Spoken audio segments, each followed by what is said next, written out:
Right. నమస్తే. Welcome to SNTV Telugu. రాష్ట్ర రాజకీయాలు రంగుబులుముకుంటున్నాయి. రాళ్లు రువ్వుకుంటున్నాయి. టమాటాలు కోడిగుడ్లను విసిరివేసుకుంటున్నాయి.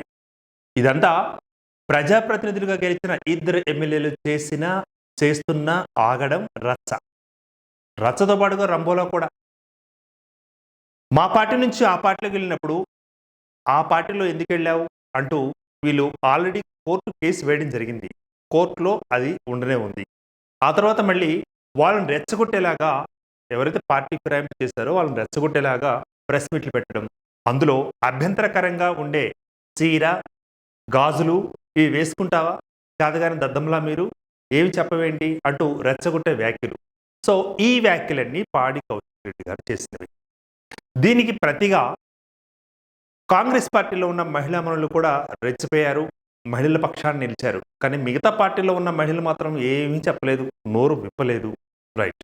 అయితే వీటికి టిట్ ఫర్ టాట్ లాగా అరకిపూడి గాంధీ గారు కూడా సవాల్ విసిరారు. నేను మీ ఇంటికి వస్తున్నాను రేపొద్దున, చూసుకోండి, అక్కడ మాట్లాడుకుందాం అని చెప్పి ఆయన చెప్పడం జరిగింది. ఆయన అన్నట్లుగానే మరుసటి రోజు మంది మార్బలంతో మీడియా సమేతంగా, సకుటుంబ సమేత వారంగా అంటాను చూసారా, మీడియా సమేతంగా అరకిపూడి మొత్తం కౌశిక్ దగ్గరికి వెళ్ళడం, కొండాపూర్లోని వాళ్ళు విల్లా దగ్గరికి. అక్కడ హై డ్రామా. సో రాళ్ళు విసురుకున్నారు, కోడిగుడ్లు విసురుకున్నారు, వాటితో పాటుగా టమాటాలు విసురుకున్నారు, ఇక మాటలు కూడా విసురుకున్నారు. నువ్వెంత అంటే నువ్వెంత అంటే.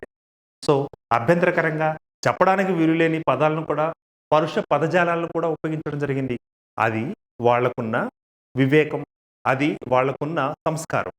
అయితే ఇద్దరు ఎమ్మెల్యేలుగా గెలిచిన తర్వాత ఇద్దరు వ్యక్తులు రోడ్డున పడి బజారు రౌడీల కంటే దారుణంగా నువ్వెంత అంటే నువ్వెంత అంటూ ఆఖరికి షర్ట్లు కూడా చింపుకునే పరిస్థితికి ఏర్పడ్డారు. ఇది మన దౌర్భాగ్యం. ఓట్లు వేసి గెలిపించుకున్న ప్రతి ఓటర్ కూడా ముక్కున కాదండి నెత్తిన చేతి పెట్టుకుంటున్నాడు, ఇటువంటి వలన మనం గెలిపించింది అంటూ. ప్రజాస్వామ్యంలో ఉండే ఏదైతే ఎమ్మెల్యేలు ఉంటారో ఈ ఎమ్మెల్యేలు ఇంత దిగజారితే నెక్స్ట్ సామాన్యుడి పరిస్థితి ఏంటి? సామాన్యుడి యొక్క దుస్థితిగా మారిన పరిస్థితి మనం చెప్పుకుంటున్నాం. సో ఇదంతా ఒక ఎత్తు అయితే, రాష్ట్రంలో 2-3 రోజుల క్రితం నుంచి, ఒక నెల రోజుల నుంచి హైడ్రా విధ్వంసం సృష్టిస్తోంది అంటూ విమర్శలు వస్తున్నాయి. ప్రభుత్వం ఒక మంచి కార్యక్రమానికి దాన్ని నిర్దేశించింది, అక్కడ దాకా బాగానే ఉంది. కానీ ఇందులో తన మన లేకుండా, బీదా బిక్కి, ఉన్నవాడు లేనోడు అని లేకుండా తన పని తను చేసుకుపోతుంది. ఆ విషయం హాట్ కేక్లా ఉంది. దానికంటే ముందు ఖమ్మం జిల్లాలో కానీ ఇతర ప్రాంతాల్లో కానీ వచ్చిన వరద బీభత్సం గురించి అంచనాలు వేసుకుంటూ వారిని ఎంతవరకు సహాయపడాలి, ఎంతవరకు వారిని సంక్షేమంలో తీసుకురావాలంటూ కూడా రాష్ట్ర ప్రభుత్వం ఆలోచన చేస్తుంది. దానికంటే ముందు రైతు బంధు, దానికంటే ముందు ఇలా ఎన్నో సమస్యలు ఉన్నాయి. ఇన్ని సమస్యలను వదిలిపెట్టి ఒకేసారి తెరపైకి రావడం జరిగింది కౌశిక్ రెడ్డికి, అదేవిధంగా ఈ అరకిపూడి గాంధీకి జరిగిన వివాదం. రాష్ట్రంలో ఇన్ని సమస్యలు ఉండగా దీనినే హైలైట్ చేస్తూ కూడా సోషల్ మీడియా సోదరులు అవాకులు చవాకులు, వాళ్ళు పేలినవి, వాళ్ళు పేల్చినవి, వాళ్ళు అన్న మాటలని వండి వార్చడం జరుగుతోంది. మరి ఇంతమంది సోషల్ మీడియా వాళ్ళు వీళ్ళందరూ ఇన్ని సమస్యల మీద ఎందుకని రాయడం లేదు? పుంకానులుగా సీరియల్గా, సిరీస్గా ఎందుకని ఈ ఎపిసోడ్లు చేస్తున్నారు? యథా రాజా తథా ప్రజ అంటే ఇదేనేమో. ప్రభుత్వం ఏం చేస్తుందో ప్రజలు కూడా అదే బాటలో ముందుకు వెళుతున్నట్లుగా అనిపిస్తోంది. సో ప్రభుత్వం సంక్షేమం గురించి పట్టించుకుంటే ఇటువంటి సమస్యలు రావు. ఈ సంక్షేమాన్ని దృష్టిలో పెట్టుకుని అంతకుముందు పార్టీ ఫిరాయించిన నాయకులు ఎవరైతే ఉన్నారో వారి విషయంలో నోరు మెదపకుండా ఉండడం, మెతక వైఖరిగా ఉండడం, నువ్వు మొన్నటిదాకా చేసింది అదే కదా, నేను ఈరోజు చేస్తున్నాను కదా అనే సంకేతాలు వచ్చేలాగా ఉండడం, ఇవన్నీ కూడా జరిగిపోతున్నాయి. అయితే ఇక సగటు ఓటర్ అన్న కూడా ఏమీ చేయలేని పరిస్థితి. ఇక ఇటువంటివి, ఈ వివాదాలు అనేవి చిలికి గాలివానలుగా వాళ్ళు ఒక లారీ కానీ లేకపోతే 2 లారీలు కానీ టమాటాలు కోడిగుడ్లు కొట్టుకోమనండి, ఏదైనా సరే ప్రజాప్రతినిధులుగా గెలిచిన తర్వాత వారు చేస్తున్న ఈ పని సదా విమర్శనీయంగా మారింది.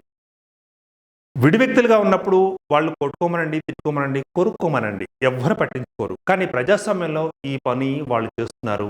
సో ఇదంతా నివ్వెరపోతున్నాయి. అయితే ఇదంతా ఒక రకంగా ఉంటే, దీనికి సంబంధించి మాజీ ముఖ్యమంత్రిగా ఉన్న కేసీఆర్ కానీ, అదేవిధంగా మరి ఇప్పుడు రేవంత్ రెడ్డి గారు కానీ దీని మీద జోక్యం చేసుకోకపోవడం కూడా జరిగింది. ఈ ఘటన జరిగి దాదాపు 48 గంటలు ప్లస్ జరుగుతూ ఉన్న పరిస్థితి మనం చూస్తున్నాం.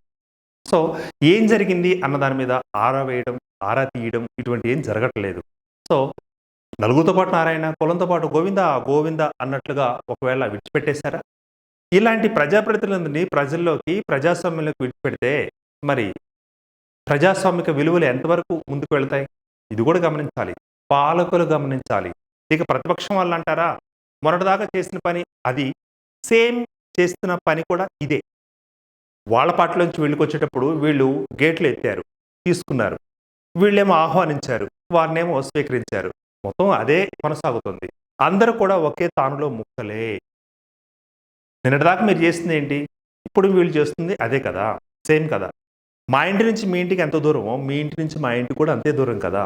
మరి ఈ సూత్రం అనేది ఈ రాజకీయ చదరంగంలో కుదరదంటారా? పారదంటారా? పనికిరాదంటారా? ఒకసారి ఆలోచించండి. మొత్తం మీద ఈ గాలివానలుగా చిలికి చిలికి గాలివానలుగా తీసుకొచ్చిన తర్వాత ప్రాంతీయ భేదాలను సృష్టించేలాగా వ్యాఖ్యలు చేయడం జరిగింది. ఆ తర్వాత మళ్ళీ ఈ రోజు పెట్టిన ప్రెస్ మీట్‌లో అదే కౌశిక్ గారు, నేను అట్లా అనలేదే, వ్యక్తిగతం అన్నానే, ఆయన గురించి నేను పిన్ పాయింట్‌గా చేశానే, రాష్ట్ర ప్రజలకు కాదే, సెటిలర్‌లకి కానే కాదే అంటూ కూడా వ్యాఖ్యలు చేయడం. అంటే ఒకసారి నోటి నుంచి మాట దాటిన తర్వాత ఊరు దాటిపోతుంది. సోషల్ మీడియా కూడా కూస్తుంది. మరి సోషల్ మీడియాలో ఆల్రెడీ మీరు కూసిన కూతలు కావా? అవి తప్పు కావా? మనోభావాలను దెబ్బతీయవా? అన్నది మరి మరోసారి వినిపిస్తున్న విమర్శలు. మొత్తానికి ప్రజాప్రతినిధులుగా ఉన్న మీరు ప్రజాప్రతినిధులుగానే వ్యవహరించండి. బజారు రౌడీల్లా వ్యవహరిస్తున్నారు అంటూ కూడా ప్రజలే బాహాటంగా చెవులు కొరుక్కుంటున్నారు. ఇదే కంటిన్యూ అయితే ఏ ఎమ్మెల్యే అయినా ఇదే పరిస్థితి ఏర్పడుతుంది. రెండోసారి గెలవడానికి ప్రయత్నిస్తే, లేతే మూడోసారి గెలవడానికి ప్రయత్నిస్తే వారిని ఎక్కడ కూర్చోబెడతారో ప్రజలకు బాగా తెలుసు.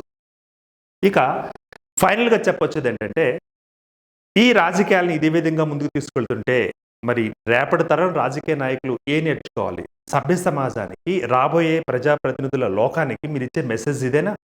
ఒకసారి ఆలోచించండి. ప్రజాస్వామ్యాన్ని మనం పరిరక్షించుకుంటేనే మన దేశం ముందుకు వెళ్తుంది. రాజకీయంగా ముందుకు వెళ్తాం. సో, ఇటువంటి వ్యక్తిగత దూషణలు, ద్వేషాలని, ప్రాంతీయ భేదాలని, విభేదాలను కూడా తీసుకొచ్చేలాగా చేయకుండా ఉంటే మంచిది అంటూ కూడా హితవు పలుకుతున్నారు పొలిటికల్ సర్కిల్‌లో ఉన్న నిపుణులు. Keep watching SN TV Telugu.